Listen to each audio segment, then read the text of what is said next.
Les matins de France Culture, 7h-9h, Guillaume Erner.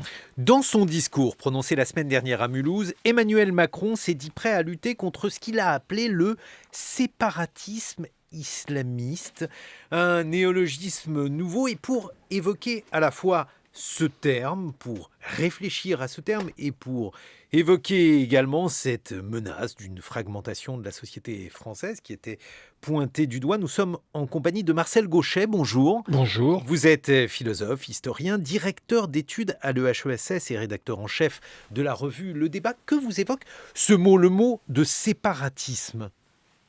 C'est un mot qui était employé déjà depuis un moment par les gens qui essayaient de décrire le type de phénomène auquel nous avons affaire dans des quartiers qu'on a qualifiés souvent de ghettos. On a parlé beaucoup de communautarisme à propos de ce qui se jouait comme dynamique sociale dans ces quartiers périphériques. Alors pour de bon. Séparatisme est un terme descriptif qui me paraît plutôt représenter un progrès intellectuel par rapport à communautarisme, parce que c'est une substitution, très clairement.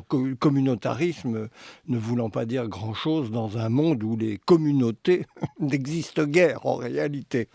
La difficulté que soulève ce terme tient uniquement à la composition de deux facteurs.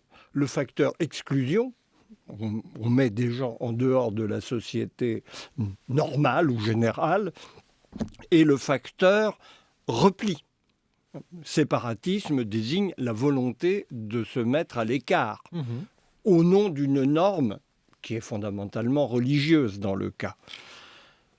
Là, évidemment, tout est dans l'appréciation de la pondération de ces deux facteurs. Qu'est-ce qui est premier ? La mise à l'écart ou la volonté de s'organiser en dehors de la société générale et de rester entre soi. C'est évidemment toute la dispute qui inévitablement naît autour d'un terme comme celui-là. Les uns mettront l'accent sur l'exclusion, les autres sur la volonté, au contraire, la dynamique d'un retranchement par rapport au reste de la société. Pourquoi dites-vous que les communautés dans notre monde n'existent pas, Marcel Gauchet ? Parce que nous sommes dans un monde d'individus. Communauté veut dire quelque chose de très précis, si on emploie le terme un peu rigoureusement. Communauté, c'est l'organisation d'un groupe qui donne sa loi aux membres du groupe. Nous en sommes en général assez loin dans la description très banale qu'on peut faire de la vie sociale dans un pays comme le nôtre, y compris dans ces quartiers périphériques. La composante individuelle a largement le pas sur la loi du groupe, et les gens qui sont prêts à recevoir leurs règles et leur place du groupe auquel ils appartiennent sont très rares. Ça peut exister de manière périphérique, mais c'est vraiment pas la loi du monde où nous sommes. Et de ce point de vue-là, nous ne sommes pas dans un monde de communautés. Ou alors, quand ce sont des communautés, ce n'en sont pas vraiment. Ce sont des communautés affinitaires. On se regroupe par volonté personnelle de rejoindre des gens qui vous ressemblent. Mais c'est le contraire d'une communauté dans la rigueur du terme. C'est-à-dire que tout repose sur un choix volontaire, très individuel, étant entendu en plus révocable. On peut sortir de la communauté qu'on rejoint. On parle des communautés virtuelles, par exemple, sur Internet. Ce sont des communautés faites sur la base d'un choix d'adhérer à un regroupement quelconque qui peut concerner n'importe quel sujet, mais qui surtout vous laisse toute liberté d'en sortir quand vous voulez. La communauté, on n'en sort pas, on y reste, et c'est la communauté qui commande. De tels phénomènes existent peut-être encore dans la grande criminalité. Là, il y a des choses de ce genre. Mais vraiment, c'est la dynamique de nos sociétés tend à exclure le fait communautaire. Mais alors, la question... Dans la rigueur du mot, encore une fois. Alors, si on reprend toujours la rigueur du mot, comme vous dites, la notion de séparatisme, le fait de vivre dans une société séparée. Et chez vous, Marcel Gauchet, la modernité et les conséquences qu'elle a eues fait que l'interstice pour vivre de manière séparée n'existe quasiment plus. Est-ce que, très peu, dans ce cas-là, ce terme a-t-il un sens? Est-ce qu'on peut vivre séparément de la modernité? On peut inventer une autre modernité, mais... on peut surtout croire qu'on vit en dehors de la modernité tout en étant pénétré par elle. C'est le cas de beaucoup de phénomènes de marginalité qui se veulent en dehors, mais qui sont en fait tout à fait dedans. Dedans, malgré eux. Et au nom, et malgré l'ambition de se mettre en dehors. Mais on ne sort pas comme ça du monde moderne. Il y faut beaucoup de réflexion et des intentions très rigoureuses. Quelques individualités dans le Grand Nord canadien peuvent peut-être se permettre ce genre de choix, mais il est difficile. Bon, mais alors, ça c'est très problématique, puisque le séparatisme, cela vise une existence religieuse en marge, par exemple, un islam radical, Marcel Gauchet. Oui, le salafisme, il est bien identifié. Et alors, justement, si je vous suis, si je suis les différents textes que vous avez consacrés aux faits religieux, ce que vous dites, c'est que finalement, aujourd'hui, une conversion, alors une conversion, c'est bien souvent un retour, ce qu'on appelle les born again aux États-Unis, donc un retour à une sorte de pureté imaginaire de l'islam, eh bien, ça ne fonctionne pas comme auparavant parce que l'individu sait très bien pourquoi il opère ce retour. C'est toute l'ambiguïté des prétendus retours du religieux dans le monde où nous sommes. Ce sont en fait des expressions de ce mouvement typiquement moderne qu'est la recherche par un individu de son authenticité. L'authenticité se trouvant dans l'identité religieuse à laquelle il adhère. Mais ça, c'est pas un phénomène traditionnel, c'est pas un retour de l'ancien, c'est typiquement une démarche moderne de réappropriation individuelle de l'ancien. C'est une manière d'aller dans la modernité contre elle. Mais le choix, la modernité, c'est l'ouverture des choix, y compris celui de s'y opposer. Mais il ne suffit pas de s'opposer à la modernité pour en sortir. Là est le piège. Ce qui veut dire que, par exemple, le voile intégral, qui pourrait passer à nos yeux pour médiéval, est en réalité moderne, si je vous suis bien?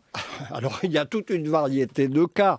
Il y a le voile imposé, ça existe. Quand vous avez la pression d'un micro-environnement où votre existence personnelle est plus ou moins en danger sur un plan ou sur un autre, si vous ne vous pliez pas aux caïds du coin, pour dire les choses, quelle que soit la nature de ces caïds. Et puis, il y a évidemment une gamme non négligeable, là je crois que toutes les bonnes études l'ont mis en évidence, d'un choix personnel. On est dans un phénomène complexe où il faut savoir distinguer les facteurs et où ils composent en général agréablement les uns avec les autres. Il y a le voile conformiste, si je puis dire, et il y a le voile affirmatif, qui est un acte de rupture personnelle par rapport à l'environnement. Où ça s'apparente au choix vestimentaire adolescent, où il s'agit de marquer son indépendance personnelle par rapport précisément à tout ce qui pourrait s'imposer comme une loi du groupe. On est dans des mélanges inextricables qui font toute la difficulté que nous avons à l'égard de ces phénomènes, qui interdisent les jugements univoques. Ce serait simple si nous avions une explication en béton qui s'appliquerait à tous les cas. Eh bien non. Nous avons tout un continuum qui est typique d'un phénomène qu'on connaît maintenant depuis longtemps, qui est la réaction à la modernité. C'est la modernité met en avant la capacité des individus de se situer au sein même du monde moderne, y compris le refus, y compris la sécession, y compris les marginalités de tous ordres. Nous sommes devant un spectre où, à chaque fois, il faut analyser les composantes exactes qui sont à l'œuvre. Il n'y a pas deux endroits identiques, si je puis dire. Mais alors, comment faire société dans ces conditions-là? Comment réussir à, justement, non pas lutter contre le séparatisme si on ne retient pas ce terme, mais essayer d'aller à l'encontre de ces tendances d'individus tentés par une sécession ou la construction d'une communauté, fût-elle imaginaire. Personne n'a la martingale pour nous faire sortir de ce genre de situation. Nous faisons société parce que, fondamentalement, les appartenances objectives qui nous réunissent sont plus fortes que toutes les volontés subjectives de marquer telle ou telle particularité. Et dans ce séparatisme, quand le mot est employé à juste titre, on voit bien qu'on n'a pas affaire à des gens qui sortent de l'état social, qui sortent en général de l'obligation scolaire. On peut avoir des formes extrêmes, mais elles sont très marginales. En réalité, les gens sont dans la société et ont une manière de marquer leur écart à cette société. Mais ils sont dedans. Donc, ne disons pas que nous ne faisons pas de société. Nous faisons puissamment société. Mais nous le faisons d'une manière qui laisse le droit aux acteurs de dire « je ne suis pas dans la société », ce qui est parfaitement fictif, parfaitement onirique. Même en se repliant, on a toutes sortes, tous les exemples alors de ce qu'on appelait, à tort ou à raison, des communautés, rurales, à l'écart, loin des villes, loin des modes de vie consuméristes, etc. Vous vous apercevez que quand vous allez regarder de près, d'une manière ou d'une autre, ces gens sont profondément intégrés dans la modernité qu'ils récusent. J'emploie volontiers cette expression parce qu'elle me semble dire très bien ce qui est en cause. La modernité est un projet qu'on ne peut pas refuser. Alors on peut se croire qu'on le refuse. Ça, alors là, c'est très abondant. On peut croire qu'on va facilement s'installer en dehors, mais en réalité, non. Parce qu'il y a une prégnance qui est vraiment remarquable dans les rouages de nos sociétés, c'est qu'elles ont la capacité de tout absorber, y compris ce qui les conteste. Mais alors, que faire avec ces individus qui se pensent comme antimodernes et qui, d'ailleurs, sur le plan donc de leurs actions politiques, religieuses... C'est là qu'on peut les atteindre, évidemment. C'est là qu'il y a des lois républicaines. Il y a des lois républicaines qui s'appliquent, par exemple, à l'école. Et là, il faut veiller dessus. On ne discute pas un certain nombre de résultats scientifiques au nom du fait qu'on aurait la règle religieuse qui refuse ce genre de propos. Il y a une loi civile. On applique les lois de la République dans tous les territoires. Et de ce point de vue-là, nous sommes très très loin du résultat. C'est un fait. Quand on parle du territoire perdu de la République, on désigne une réalité parfaitement connue de tous les observateurs. Donc, je crois qu'il n'y a pas de miracle dans les solutions. On les connaît très bien. Le problème, ce n'est pas la nature de ces solutions qui appellerait un travail intellectuel particulièrement sophistiqué. C'est la volonté politique de les mettre en œuvre. Et ça, c'est une autre paire de manches. Pourquoi ? Pourquoi Parce que la facilité est toujours d'éviter ce qui va créer des incidents, des difficultés pratiques. On a affaire... Ces quartiers entre exclusion et repli, on le sait bien, posent un problème d'ordre public permanent. C'est toujours là qu'éclatent des troubles graves ou moins graves à tout propos. Donc il y a une démission virtuelle des pouvoirs publics devant cette difficulté au niveau local. Bon, mais quand vous dites que les lois républicaines doivent s'appliquer, est-ce que ça n'est pas aussi une vision alors, à laquelle on peut adhérer, mais qui aujourd'hui est de moins en moins partagée par les jeunes générations ? J'en veux pour preuve un sondage qui a été fait par le CNESCO sur une large échelle où on demandait aux élèves ce qu'ils pensaient de la laïcité. Et finalement, la laïcité, pour eux, c'était une forme de tolérance, je vais employer un terme, une forme de relativisme par rapport aux croyances de chacun. Chacun fait ce qu'il veut. C'est quand même une évolution notable de la conception de la laïcité. Écoutez, cet anarchisme naïf a toujours existé dans notre société. Il est devenu en phase avec un air du temps ultra permissif, ultra individuel.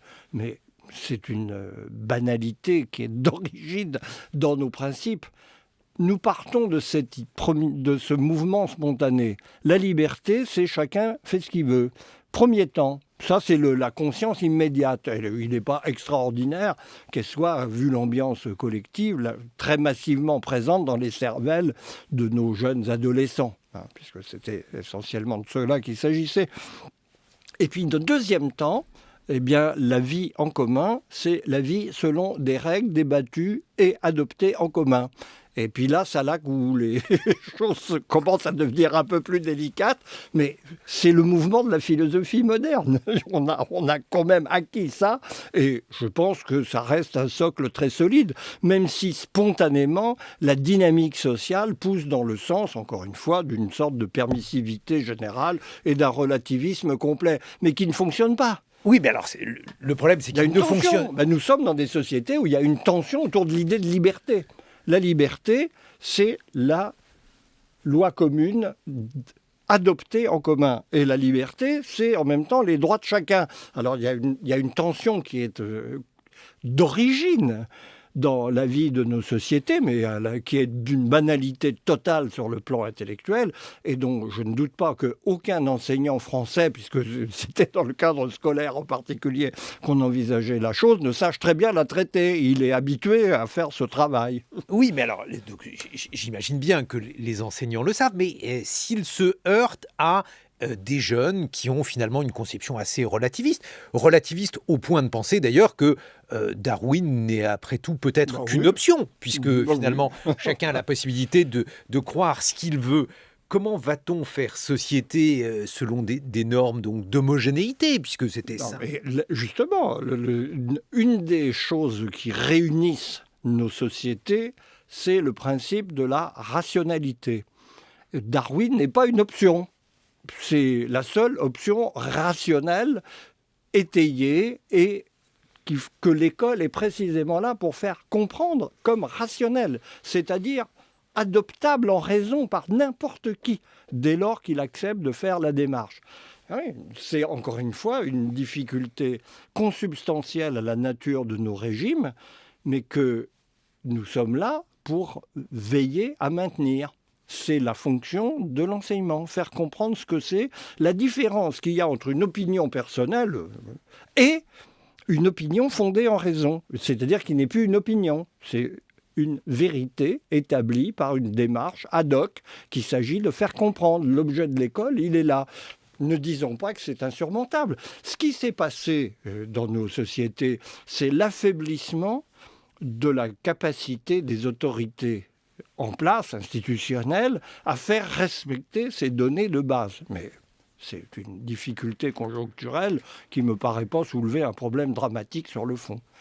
On va continuer d'évoquer ces difficultés avec vous, Marcel Gauchet. On va voir si le séparatisme, alors pas sur le plan religieux, mais cette fois-ci sur le plan politique, cette société éclatée avec des règles politiques qui semblent changer, avec un parti, avec un gouvernement qui tente d'aller au bout d'une réforme des retraites avec les difficultés que ça suppose. Eh bien, vous nous direz dans quelques instants, Marcel Gauchet, quel est votre point de vue à ce sujet? Je rappelle que vous êtes philosophe et historien et que vous êtes rédacteur en chef de la revue Le Débat. Il est 8h sur France Culture et je vous souhaite un excellent réveil. 7h-9h, les matins de France Culture, Guillaume Erner. Notre invité, c'est le philosophe et historien Marcel Gauchet, directeur d'études à l'EHESS et rédacteur en chef de la revue Le Débat. Je ne vais pas vous demander quelle est la philosophie du 49.3 Marcel Gauchet, mais plutôt ce que révèle cet épisode donc de réforme des retraites avec une grève longue et puis aujourd'hui une tentation de recours au 49.3. On voit bien que nous sommes dans une impasse qui se confirme. Le problème posé par ce projet de loi sur les retraites depuis le départ, c'est qu'il a révélé qu'elle avait été très insuffisamment préparée, que personne ne comprend bien les finalités réelles qu'elle poursuit. Il y a une dispute à ce sujet. Quand on engage un texte de cette importance, on met tous les atouts de son côté en amont Or, visiblement, le gouvernement en a été incapable. Donc, on a eu une protestation dès qu'on a connu la teneur du texte, et cette protestation se prolonge à l'Assemblée, c'est assez facile à comprendre. Et on est à la limite, le détail de la bataille parlementaire et constitutionnelle est secondaire par rapport au malaise profond que ce débat suscite. Le malaise tenant à l'impréparation manifeste d'un texte de loi que la sagesse gouvernementale eût été de retirer en disant on verra après avoir effectivement effectué un travail qui manifestement n'est pas abouti. Alors, les raisons d'une impréparation, il est compliqué d'en évoquer les causes avec vous, Marcel Gauchet, puisque j'imagine que philosophiquement, il est compliqué de comprendre pourquoi un projet de loi n'a pas été suffisamment préparé. Si vous deviez comparer cet épisode avec celui de 1995, que diriez-vous ? On retrouve une partie des mêmes ingrédients, c'est-à-dire d'abord l'ambition de tout mélanger. Problème spécifique de quelques régimes spéciaux, assez bien circonscrits, SNCF, RATP. Problème général de la philosophie et du dans 95, le système de santé et le système donc le système social dans son ensemble. Donc on retrouve une partie de la chose, et dans tous les cas, le même problème qu'on peut appeler le vice technocratique, c'est-à-dire des textes préparés dans un bocal technique où les gens sont très compétents, mais ont un regard purement financier et juridique sur des problèmes qui concernent la vie, au sens le plus concret du terme, des citoyens. Donc le décalage est complet. En vérité, nous ne savons pas gérer dans nos démocraties, en tout cas en France, de la manière la plus claire, le problème de l'État social, qui est à la fois un problème ultra technique, à la fois financièrement et législativement, et un problème existentiel pour la masse de la population. Et le joint entre ces deux dimensions ne se fait pas. De ce point de vue-là, la difficulté est récurrente. La technicité des problèmes, qui est obligatoire, fait qu'ils sont réservés à une élite très professionnelle, qui peut être une élite syndicale. Les spécialistes qui, au sein des grandes organisations syndicales, connaissent par cœur tous les rouages de la gestion de ces mécanismes extraordinairement opaques pour la plupart d'entre nous. Et puis d'autre part, une attente de population qui voit l'enjeu vital de ce que vont être leurs vieux jours, dans le cas des retraites, de ce que va être le soin, les soins dont ils vont bénéficier en ville ou à l'hôpital. Donc, je crois qu'il y a une sorte de réflexion sur la manière de faire comprendre les enjeux de ces systèmes sociaux hautement sophistiqués dont nous avons la chance de bénéficier, mais qui posent des problèmes de gestion redoutables pour toutes sortes de raisons, financières, démographiques. Nous ne savons pas faire ça. Nos démocraties ne savent pas le faire, et à chaque fois qu'on aura à redéfinir la règle du jeu qui n'a jamais été claire. Il faut, depuis le départ, quand on regarde les débats sur les origines de la sécurité sociale ou des régimes de retraite, on s'aperçoit que la difficulté est très ancienne. Nous ne savons pas bien ce que nous faisons, nous avançons dans le noir, nous touchons à des choses très profondes du point de vue du vécu des personnes, et de ce fait, à chaque fois, on débouche sur un psychodrame plus ou moins aberrant, parce qu'il y a une grande aberration dans cette discussion qui aboutit au 49.3 de tous les côtés. Le gouvernement est absurde dans sa démarche et l'opposition recourt au pire des procédés parlementaires qu'est l'obstruction. Appelons les choses par leur nom. Personne n'en sortira grandi. Marcel Gauchet, en 1995, la réforme des retraites a été l'occasion également pour la scène intellectuelle de se fissurer avec un divorce entre deux familles au sein de la gauche, celle qui était favorable à ce qu'elle appelait une réforme, et puis les autres qui étaient les détracteurs de cette réforme. Qu'est-ce qui s'est passé en 2020 ? Rien d'analogue. Rien d'analogue, parce que, tout simplement, le monde intellectuel n'est plus ce qu'il était en 1995. Il reste une extrême gauche qui sont de provenance révolutionnaire, même si pour qui l'opposition inconditionnelle à toute réforme qui conçue comme une réduction des acquis sociaux de l'époque du passé. Vous remarquerez d'ailleurs le changement que représente le fait de défendre des acquis par rapport au fait de se projeter dans un avenir amélioré. La chose qui m'a le plus stupéfait, indépendamment de la scène intellectuelle, dans la séquence que nous venons de vivre, c'est la déclaration de Philippe Martinez selon laquelle notre système de retraite était le meilleur du monde. Avouez que pour un révolutionnaire qui veut changer le monde, déclarer que ce que nous avons en acquis d'aujourd'hui est ce qu'on peut faire de mieux et que la suite ne peut être que pire, c'est assez étonnant comme environnement de philosophie.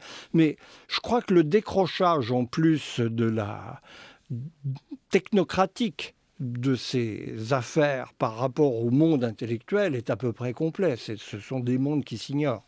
Et sur le plan politique, en 1995, évidemment, le projet est retiré. Là, on peut imaginer qu'il aille à son terme.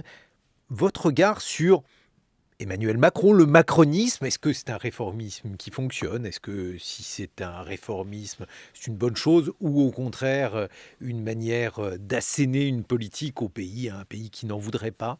C'est un réformisme qui n'a pas les moyens de ses ambitions, comme on le découvre au quotidien. Quel que soit le sujet, le cafouillage, même quand il n'est pas repéré nécessairement par un mouvement social qui attire l'attention du public sur lui, est la règle. C'est ça qui est le plus frappant. Le macronisme, c'est l'improvisation. Et ça ne suffit pas pour traiter des problèmes de cette ambition. Je crois qu'il y a eu une outrecuidance de ce mouvement par rapport à ses moyens réels. Il n'a ni le personnel, ni la réflexion, ni l'analyse en profondeur de la société française qui lui permettrait de mener à bien son projet. Donc c'est un constat qui me paraît se confirmer de jour en jour. On l'a vu très tôt, il est malheureusement de plus en plus évident. Mais est-ce que ça veut dire, par exemple, qu'on a affaire à une impréparation idéologique?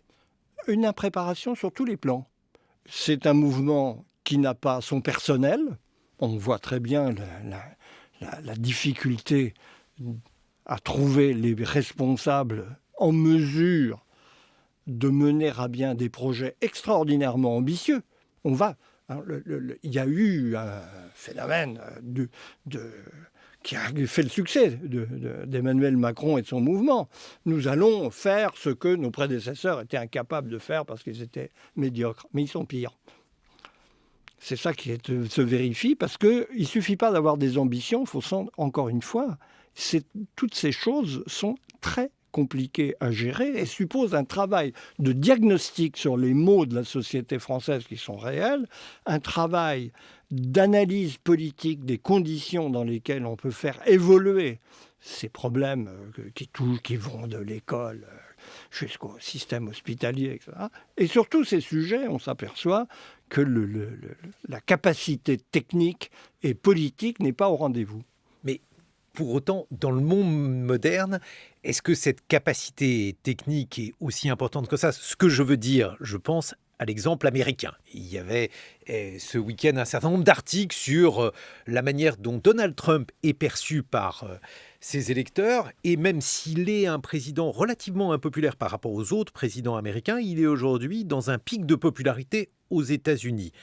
On ne peut pas accuser Donald Trump d'avoir un logiciel idéologique, d'avoir une préparation aux choses du gouvernement achevée. Pourquoi président comme Donald Trump serait-il impopulaire, tandis qu'un autre, comme Emmanuel Macron, serait plutôt impopulaire, Marcel Gauchet? Je ne nous souhaite pas de bénéficier d'un échange qui nous amènerait Donald Trump à la place de notre Macron, que je préfère de beaucoup, je le dis tout de suite, quels que soient les reproches que je puisse lui faire. Donc, à mes yeux, il n'y a pas photo. Le succès de Donald Trump tient à un fait très simple, à mon sens, qui est qu'il donne une sorte de cap aux États-Unis par rapport à une politique de flottement qui flottait beaucoup dans un contexte où la mondialisation remet en question l'hégémonie américaine. Trump, de manière d'ailleurs totalement illusoire à mon sens sur le plan pratique, est l'homme de la réaction contre le déclin américain provoqué par la mondialisation de façon tout à fait mécanique.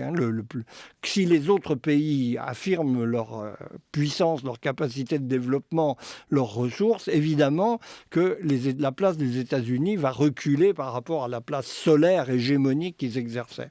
Donc, Trump répond à cette question qui est le drame de la conscience américaine aujourd'hui.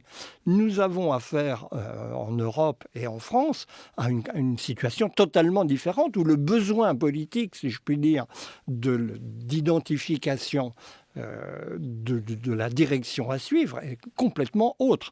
Et de ce point de vue-là, Emmanuel Macron n'a pas été élu par hasard. Il a su donner ce qui apparaissait comme le cap prioritaire pour la France. La France a besoin de réformes sur un certain nombre de sujets. Et je crois que là-dessus, le consensus est très large. Mais quelles réformes ? Comment les fait-on ? Quelle est l'origine des problèmes qui créent ce besoin de réforme ? Et dans quelle direction faut-il aller ? Autant le diagnostic global, la France a besoin de réformes, il faut les faire rapidement, a recueilli un très large assentiment. Les taux de popularité d'Emmanuel Macron au début de son mandat étaient impressionnants. Et il était en phase avec une attente profonde de la communauté civique française. Mais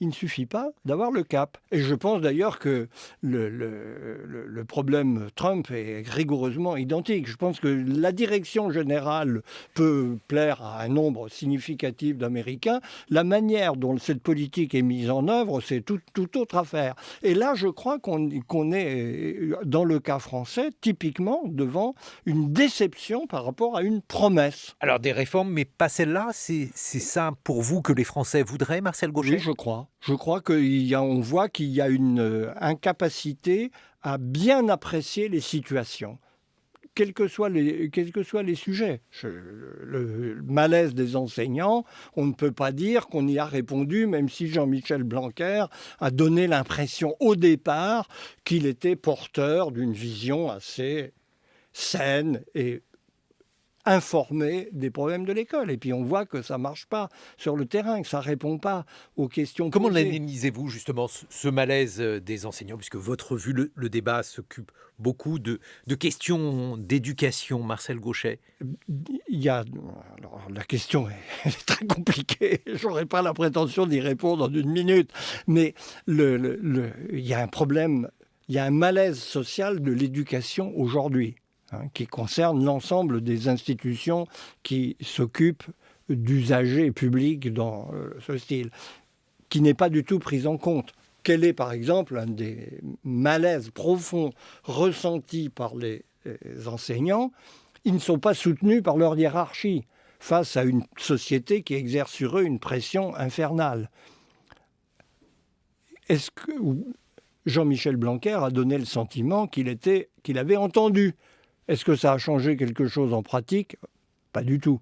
Donc, parce que la question n'est pas simple à résoudre, c'est évident. On ne peut pas à la fois faire une école de la confiance consistant, si je puis dire, à donner le pouvoir aux parents d'élèves dans l'école, je caricature évidemment, et de l'autre côté, défendre les enseignants contre cette pression qu'on institutionnalise. Il y a une confusion dans la manière de traiter les problèmes qui est frappante dans ce domaine comme dans d'autres.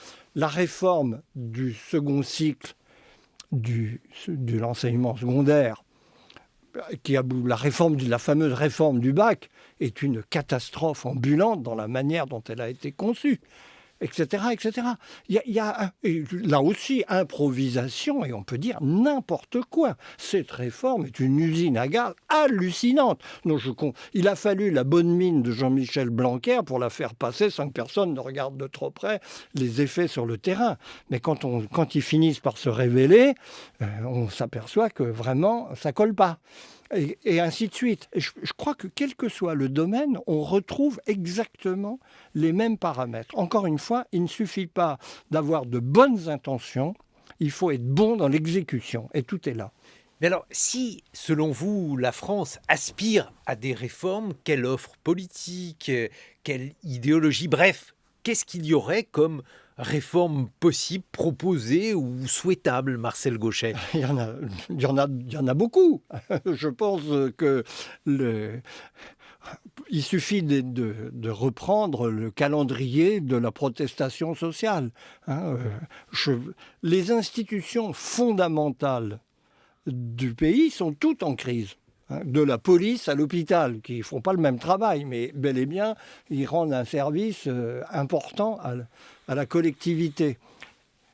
Et les raisons de ce marasme ne sont pas faites, ne sont pas vraiment analysées, elles ne sont pas prises en compte. Du coup, on a l'impression en permanence de rustine sur des pneus crevés, si vous voulez. Donc on colmate une fuite qui immédiatement réapparaît quelques centimètres plus loin. Et il faut bien le dire, nous sommes dans une situation de crise politique profonde parce qu'aucune offre politique ne paraît en mesure de répondre à ça. Il faut bien mesurer ce qu'a représenté l'élection d'Emmanuel Macron et le dégagisme dont elle s'est accompagnée.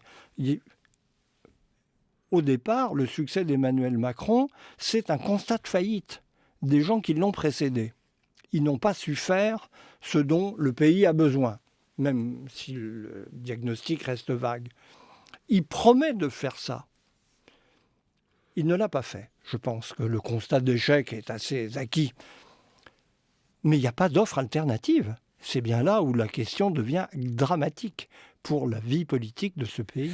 Bon, mais alors, je voulais vous entraîner sur la question des comparaisons historiques, mais de la manière dont vous prenez les choses, Marcel Gauchet, vous allez me dire que la situation est absolument inédite. Si on songe, par exemple, aux convulsions du 19e siècle, vous avez particulièrement étudié le 19e siècle, Marcel Gauchet, est-ce qu'il y a un point de comparaison, par exemple, avec cette période où il y avait des velléités conservatrices, puis des velléités révolutionnaires? Est-ce que ça peut ressembler, par exemple, à des moments de ce siècle-là?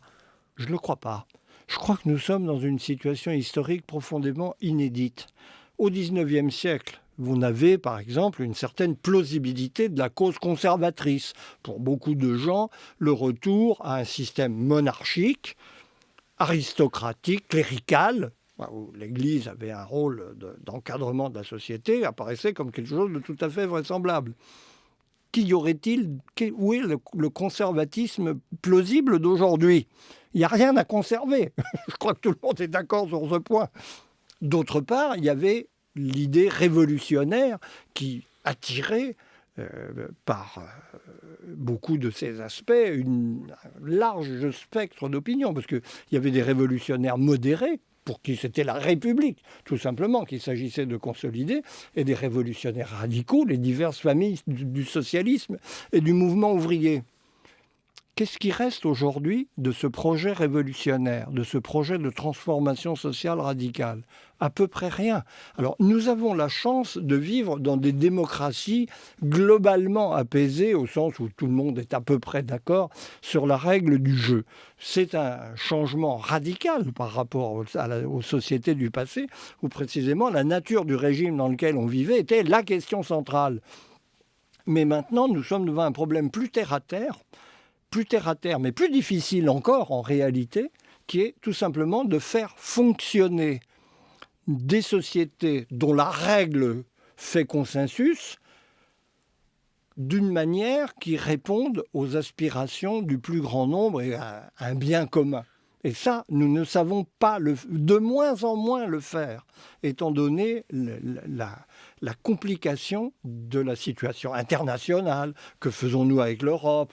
Quelle place de l'Europe dans le monde? Quelle place de la France en Europe?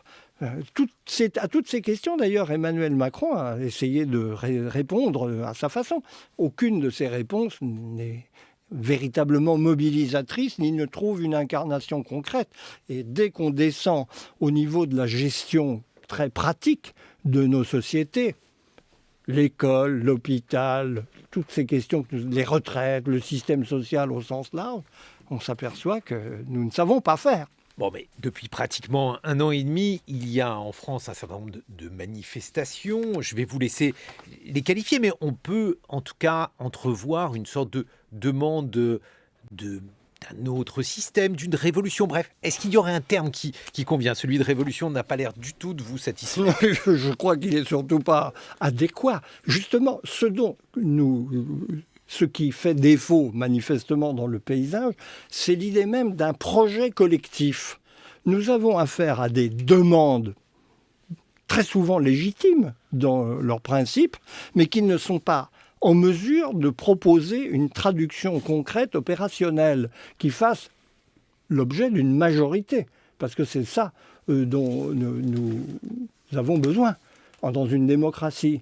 Et nous n'avons pas évoqué, par exemple, une question comme celle de l'écologie.